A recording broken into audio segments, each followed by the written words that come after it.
Start rolling. 20 வருடங்களாக இல்லாத கள்ளச்சாராயம் எப்படி தமிழ்நாட்டில் வந்தது? பண்ணுது மூச்சு வாங்குற மாதிரி இருக்குதான். என்ன சாப்பிட்டாரு? காலையில ஒரு பாக்கெட் சாராயம் சாப்பிட்டுச்சு. ஒரு பாக்கெட் சாராயம் சாப்பிட்டாரா? எங்க? இங்கதான் கருணாபுரத்துலயா? 16 மே 2023 அன்று கள்ளச்சாராய சாவுகள் நடக்கின்றன. ஒருத்தர் 2 பேர் இல்லை, 22 பேர் இருக்கிறார். அந்த பகுதியின் எம்எல்ஏவை பக்கத்தில் வைத்துக்கொண்டு கள்ளக்குறிச்சி மாவட்ட கலெக்டர் இங்கே நடந்தது கள்ளச்சாராய சாவுகள் அல்ல என்று பத்திரிகையாளர்களுக்கு பேட்டி அளிக்கிறார்கள். அதுக்குண்டான விவரங்கள் வந்து இந்த மெடிக்கல் காலேஜ் டெத் ஆர் இந்த தவறான ஆல்கஹால் டெத் மாதிரி நம்ம இல்லைன்னு வந்து தெரிய வருது. தோழர்களே, நினச்சி பார்த்தாலே வயிறு எரியுது. இது கள்ளச்சாராய சாவு கிடையாதுன்ட்டு கலெக்டரே சொல்லிட்டாரு, பக்கத்தில் எம்எல்ஏ இருக்கிறாரு என்று நம்பி அந்த இறப்புக்கு போன மக்கள் அதே கள்ளச்சாராயத்தை குடிக்கிறார்கள். 65 பேர் இறக்கிறார்கள். ஒரு அதிகாரி மீது கடுமையான நடவடிக்கை எடுத்தாரா முதல்வர்?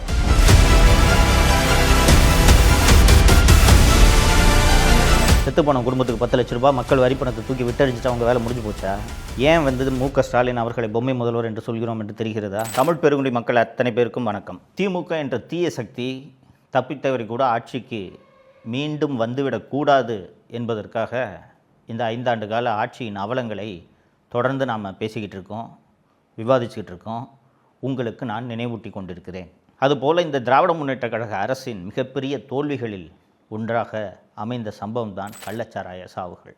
தோழர்களே, நான் ஏற்கனவே குறிப்பிட்டது போல ஒரு ஆட்சியில் தவறுகள் நடக்கலாம். எந்த ஆட்சியிலும் தவறே நடக்காமல் இருக்க முடியாது. ஆனால் ஒரு நல்ல ஆட்சியாளர் ஒரு தவறு நடந்ததும் அந்த தவறுக்கான காரணத்தை கண்டறிய வேண்டும். இதனால் இந்த தவறு நடந்திருக்கிறது, இனி இந்த தவறு மீண்டும் நடக்கக்கூடாது என்பதை உறுதி செய்வது தான் ஒரு நல்ல ஆட்சியாளருக்கு அழகு, இல்லைங்களா? தமிழ்நாட்டில் கிட்டத்தட்ட கள்ளச்சாராயத்தை ஒழிச்சாச்சுன்னே சொல்லலாங்க. கள்ளச்சாராயத்தை ஒழிச்சாச்சுன்னா நான் சொல்கிறது இந்த மெத்தனால் கலந்து ஆகக்கூடிய மரணத்தை உண்டு பண்ணக்கூடிய கள்ளச்சாராயம். கடைசியாக 2003ஆம் ஆண்டு கடலூரில் தான் கள்ளச்சாராய சாவுகள் நடக்கின்றன. 22 பேரும் என்னமோ இறந்தார்கள் என்று நினைவு. அதற்கு பிறகு அப்போது முதல்வராக இருந்த செல்வி ஜெயலலிதாவும் சரி, 2006இல் முதலமைச்சரான திரு கருணாநிதி அவர்களும் சரி, அதற்கு பிறகு 2011இல் மீண்டும் அதிமுக ஆட்சி அமைந்த பிறகும் எடப்பாடி பழனிசாமி அவர்கள் ஆட்சியிலும் சரி ஒரே ஒரு கள்ளச்சாராய சாவு கூட நடக்கலை. உங்களுக்கெல்லாம் நினைவு இருக்கும், இந்த கொரோனா காலத்தில் கிட்டத்தட்ட 3 மாதத்துக்கு எல்லா மதுக்கடைகளும் அடைக்கப்பட்டிருந்தன. எடப்பாடி பழனிசாமி அவர்கள் முதல்வராக இருக்கிறார். அப்படி மதுக்கடைகள் அடைக்கப்பட்டிருந்த அந்த காலகட்டத்தில் கூட இந்த பெயிண்ட் அடிக்கிறதுக்கான அந்த வார்னிஷை குடிச்சிட்டு 1-2 பேர் இறந்தார்களே ஒழிய கள்ளச்சாராய சாவுகள் அப்போது கூட நடக்கவில்லை. தோழர்களே, 16 மே 2023 அன்று விழுப்புரம் மாவட்டம் மரக்காணம் மற்றும் செங்கல்பட்டு மாவட்டத்தில் கள்ளச்சாராய சாவுகள் நடக்கின்றன. 22 பேர் இருக்கிறார்கள். ஒருத்தர் 2 பேர் இல்லை, 22 பேர் இருக்கிறார்கள். ஒரே கள்ளச்சாராயம், அதாவது அதே கள்ளச்சாராயம் தான் செங்கல்பட்டிலும் விற்கப்பட்டிருக்கிறது, மரக்காணத்திலும் விற்கப்பட்டிருக்கிறது. முதலமைச்சர் ஸ்டாலினே நேரடியாக விழுப்புரம் போய் ஆய்வு நடத்தினார். அப்போது விழுப்புரம் மாவட்டம் எஸ்பியாக இருந்த ஸ்ரீநாத்தாவை பணி இடைநீக்கம் செய்தார்கள். கலெக்டராக இருந்த ராகுல் நாத்தை மாற்றுகிறார்கள். அண்டு செங்கல்பட்டு மாவட்ட எஸ்பியாக இருந்த பிரதீப் என்பவரையும் மாற்றுகிறார்கள். ரைட்டுங்களா? இது நடக்கிறது 16 மே 2023. ஒரு நல்ல ஆட்சியாளருக்கு கடுமையான கோபம் ஏற்பட்டிருக்க வேண்டும். 20 வருடங்களாக இல்லாத கள்ளச்சாராயம் எப்படி தமிழ்நாட்டில் வந்தது? எப்படியா வந்துச்சு தமிழ்நாட்டில் கள்ளச்சாராயம்? மது ஒழிப்புக்கு அமல் பிரிவு என்று ஒரு பிரிவு இருக்கிறது, மாநில உளவுத்துறை இருக்கிறது, சென்ட்ரல் இன்டெலிஜென்ஸ் யூனிட்னு இந்த கள்ளச்சாராயத்தை கண்காணிப்பதற்கென்றே ஒரு இன்டெலிஜென்ஸ் யூனிட் காவல்துறையில் இயங்குகிறது. இது போக ஒவ்வொரு மாவட்ட ஆட்சியரும் அந்த மாவட்டத்தில் டாஸ்மாகோட விற்பனை குறைகிறதா என்பதை வாரந்தோறும் கண்காணிக்க வேண்டும். ஏன்னா ஒரு இடத்துல திடீர்னு குடிக்கிறத யாரும் நிறுத்த போகிறதில்ல. ஒரு இடத்துல டாஸ்மாக் வியாபாரம் குறையுதுன்னா அந்த இடத்துல கள்ளச்சாராய புழக்கம் இருக்கிறது என்று பொருள்.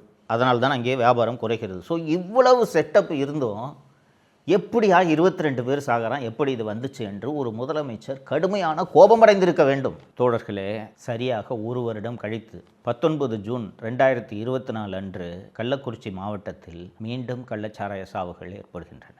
அந்த செங்கல்பட்டு மரக்காணத்தை விட இது ரொம்ப ஒரு கொடுமையான சம்பவங்க.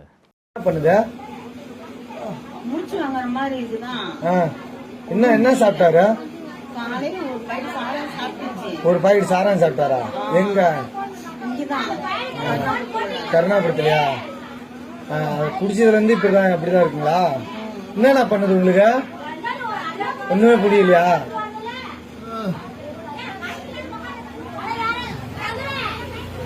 கள்ளக்குறிச்சியில் உள்ள கருணாபுரம் என்ற இடத்தில் ஃபஸ்ட்டு இந்த இன்சிடெண்ட்டு தொடங்குது. ஒருவர் மயங்கி விழுகிறார், மயங்கி விழுந்து இறந்து போகிறாரு. ஒரு கணவன் மனைவி உடம்பு சரியில்லைன்ட்டு ஹாஸ்பிட்டலுக்கு போகிறாங்க. உடம்பு ரொம்ப மோசமாக இருக்குது, வயிற்று வலிக்குதுன்னு. இவங்க 3 பேரும் மது அருந்திருக்காங்க. 4 பேர் மருத்துவமனையில் அனுமதிக்கப்பட்டு இறந்து போகிறார்கள். அந்த பகுதியின் எம்எல்ஏவை பக்கத்தில் வைத்துக்கொண்டு கள்ளக்குறிச்சி மாவட்ட கலெக்டர் திரு ஷ்ரவன்குமார் ஜட்டாவத் என்பவர் இங்கே நடந்தது கள்ளச்சாராய சாவுகள் அல்ல, அந்த மாவட்டத்தின் எஸ்பி சமைசிங் மீனா என்ன காரணம்ன்ட்டு நாங்கள் புலனாய்வு பண்ணிக்கிட்டு இருக்கோம், நிச்சயமாக கள்ளச்சாராய சாவு அல்ல, அதை மட்டும் எங்களால் உறுதியாக சொல்ல முடியும் என்று பத்திரிகையாளர்களுக்கு பேட்டியளிக்கிறார்கள். இன்னைக்கு காலையில் நம்ம கள்ளக்குறிச்சி கோட்டைமேடு பகுதி கருணாபுரம் பகுதியில் ஒரு பரபரப்பான செய்தி வந்து எல்லா சமூக வலைதளங்களில் ரிப்போர்ட் ஆனது. இதுக்குண்டான விளக்கம் வந்து நாங்கள் மருத்துவ கல்லூரி ஆஸ்பத்திரியில் இருக்க ரிப்போர்ட் பண்ணக்கூடிய 14 பேருக்கு வந்து நம்ம சிகிச்சை வந்து தமிழக அரசாங்கம் மூலமாக வந்து தரமான சிகிச்சை வந்து நம்ம கொடுத்துட்ருக்கோம். குறிப்பாக இந்த தவறான செய்தி பற்றி விளக்கம் நம்ம கூடுதல் டீட்டெயில் விவரங்களுக்கு போனோம்னா அதில் வந்து ஒரு 3 டெத்து நடந்ததாக வந்து தவறான செய்தி வந்து வந்திருந்தது. இந்த 3 டெத்துமே வந்து நம்மளுடைய கள்ளக்குறிச்சி மெடிக்கல் காலேஜ் ஹாஸ்பிட்டலில் நடந்த இறக்கம் கிடையாது. அதில் பிரவீன் இருக்க ஒரு பையன் வந்து வயிற்று வலின்னு சொல்லி நேற்று வந்துட்டு மறுபடியும் குணமாகிட்டு வீட்டுக்கு போயிட்டாப்புல.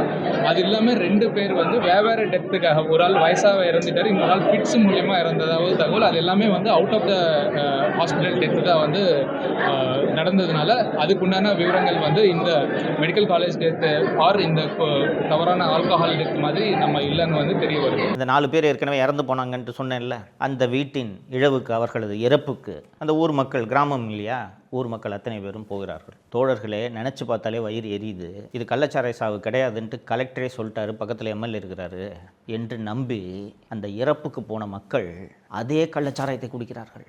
65 பேர் இறக்கிறார்கள். ஒருத்தர் 2 பேர் இல்லைங்க, 65 பேர் இறக்கிறார்கள்.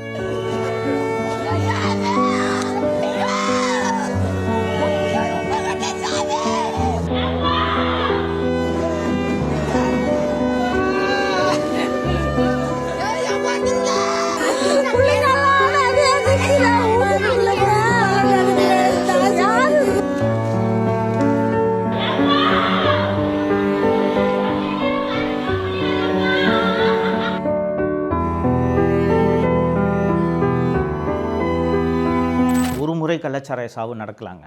ஒரு நல்ல ஆட்சியாளர் மீண்டும் இந்த தப்பு நடக்காமல் கடுமையான நடவடிக்கை எடுத்திருந்தால் சம்மந்தப்பட்ட அதிகாரிகளை கைது செய்திருக்க வேண்டும். வெறுமனே கள்ளச்சாரம் விற்கிறவனை மட்டும் இல்லை, உனக்கு வேலையே கள்ளச்சாரத்தை தடுக்கிறதாண்டா, என்னடா பண்ணிக்கிட்டு இருந்த என்று சம்மந்தப்பட்ட காவல்துறை அதிகாரிகளை கைது செய்திருந்தால் கள்ளக்குறிச்சி 65 உயிர்களை காப்பாற்றியிருக்கலாமா இல்லையா? கூடுதலாக இன்னொரு தகவலை சொல்கிறேன். இந்த மரக்காணம் மற்றும் செங்கல்பட்டு கள்ளச்சாராய சாவுகள் நடந்த பிறகு அந்த வழக்கின் புலன் விசாரணை சிபிசிஐடிக்கு ஒப்படைக்கப்படுகிறது. அப்போது சிபிசிஐடியின் தலைவராக இப்போது டிஜிபியாக இருக்கக்கூடிய திரு வெங்கட்ராமன் அவர்கள் இருந்தார். பொறுப்பு டிஜிபியாக இருந்தார் அல்லவா திரு வெங்கட்ராமன், அவர் வந்து சிபிசிஐடிக்கு தலைவராக இருக்கிறார். அவர் அதை விசாரித்து இதை கண்டுபிடிக்கிறாரு. அதாவது எங்கேருந்து இந்த மெத்தனால் எங்கேருந்து கிடைக்குது? மெத்தனால் வந்து இண்டஸ்ட்ரியல் பர்பஸ்க்கு மட்டும்தானே மெத்தனால் பயன்படுத்தணும். அது எப்படி இங்கே கள்ளச்சாராயமாக மாறி கிராமத்தில் விற்பனைக்கு எப்படி வருது என்று அவர் அதை விசாரிக்கும்போது இந்த மெத்தனால் பயன்பாட்டை கண்காணிக்க 2-3 துறைகளுக்கு பொறுப்பு இருக்கிறது. கலால் துறை, வருவாய்த்துறை, வணிக வரித்துறை, காவல்துறை, இது போல் 4-5 துறைகள் சேர்ந்து இந்த நடமாட்டத்தை கண்காணிக்க வேண்டியிருப்பதனால ஒவ்வொரு துறையும் இது எங்கள் வேலை இல்லை என்று பொறுப்பை தட்டி கழிக்கிறார்கள். இதனால் யாருமே நடவடிக்கை எடுக்காமல் இந்த மெத்தனால் நடமாட்டத்தை சரியான முறையில் கண்காணிக்க முடியவில்லை. அதனால் அரசு உடனடியாக ஒரு சட்ட திருத்தத்தை கொண்டு வந்து இந்த மெத்தனால் நடமாட்டத்தை தடுக்க தவறினால் இது போல் பல்வேறு மரணங்கள் விளைவதை தடுக்க முடியாது அப்படின்னு வெங்கட்ராமன் அவர்கள், அப்போது அவர் சிபிசிஐடி டிஜிபி இருந்ததுனால சங்கர் ஜிவால் டிஜிபிக்கு ஒரு கடிதம் எழுதுகிறார். திரு சங்கர் ஜிவால் டிஜிபி அவர்கள் உடனடியாக அந்த கடிதத்தை உள்துறை செயலாளராக இருந்த திருமதி அமுதா அவர்களுக்கு அனுப்பி வைக்கிறார். திருமதி அமுதா அதை உடனடியாக முதல்வரின் பார்வைக்கு கொண்டு சென்று விட்டார். அப்போது விழித்துக்கொண்டு நடவடிக்கை எடுத்திருந்தால் கள்ளக்குறிச்சியில் 65 பேர் இறந்திருக்க மாட்டார்களா இல்லையா? செங்கல்பட்டு மற்றும் மரக்காணத்தில் இந்த கள்ளச்சாராய சாவுகள் நடந்ததும் அரசு உடனடியாக செய்த வேலை என்னவென்றால், இறந்து போன அத்தனை பேருக்கும் 10 லட்சம் ரூபாய் தலா, ஒரு குடும்பத்துக்கு இறந்தவர்களுக்கு தலா 10 லட்சம் ரூபாய் நிதி அறிவிக்கப்பட்டது. ஏற்கனவே செங்கல்பட்டு மற்றும் மரக்காணத்தில் இறந்தவர்களுக்கு 10 லட்சம் ரூபாய் நிதி அறிவிக்கப்பட்டு விட்டதால் அதன் பிறகு கள்ளக்குறிச்சியில் இறந்த 65 பேருக்கும் தலா 10 லட்சம் ரூபாய் வழங்கப்பட்டு விட்டது. இது ஏழை மக்கள், தலித் மக்கள், விளிம்பு நிலை மக்கள், அவர்களுக்கு 10 லட்சம் ரூபாய் சென்று சேர்வது எங்களுக்கு ஒன்றும் வருத்தம் இல்லை, மக்களுக்கும் வருத்தம் இருக்காது. ஆனால் கொஞ்சம் யோசிச்சு பாருங்கள், சிவகாசி மற்றும் அதை ஒட்டியுள்ள பகுதிகளில் வருடத்துக்கு 5-6 பட்டாசு விபத்தாவது நடக்கும். பட்டாசு ஆலையில் சட்டவிரோதமாக ஏதாவது ஒரு பட்டாசு ஆலை வைத்திருப்பாங்க. அதில் வருஷத்துக்கு ஒரு 5-6 சம்பவங்களாவது நடக்கும், இறந்து போவாங்க. அதில் இறக்குறவங்களுக்கு அரசு கொடுக்கக்கூடிய இழப்பீடு என்ன தெரியுமா? வெறும் 3 லட்சம் ரூபாய். வயிற்று பொழப்புக்காக பட்டாசு ஆலையில் வேலை செஞ்சு இறக்குறவனுக்கு 3 லட்சம் ரூபாய், கள்ளச்சாராயம் குடித்து செத்தவனுக்கு 10 லட்சம் ரூபாய் கொடுக்குற திராவிட மாடல் அரசை எங்கேயாவது பார்த்துருக்கீங்களா நீங்கள்? ஆட்சி நடத்த தெரியாதவர்கள் நடத்தினால் ஆட்சி எப்படி இருக்கும் என்பதற்கான உதாரணம் தான் இது. இது போன்ற ஒரு கேலி கூத்தான ஆட்சியை எங்கேயாவது பார்க்க முடியுமா? செங்கல்பட்டு மரக்காணத்தில் கள்ளச்சாராய சாவுகள் நடந்தபோது அந்த அதிகாரிகள் மீது கடுமையாக நடவடிக்கை எடுத்திருந்தால் இந்த கள்ளக்குறிச்சியில் இந்த மரணங்கள் நடந்திருக்குமா? நண்பர்களே, மாநில அரசு இந்த வழக்கை சரியாக விசாரிக்காது. ஏற்கனவே செங்கல்பட்டு மற்றும் மரக்காணம் கள்ளச்சாராய சாவுகள் குறித்து சிபிசிஐடி விசாரித்து கொண்டிருக்கிறது. அந்த விசாரணை நடந்து கொண்டிருக்கும் போதே மீண்டும் கள்ளச்சாராய சாவுகள் நடந்திருக்கின்றன என்று அண்ணா திராவிட முன்னேற்ற கழகம் சார்பில் சென்னை உயர்நீதிமன்றத்தில் வழக்கு தொடுக்கப்படுகிறது.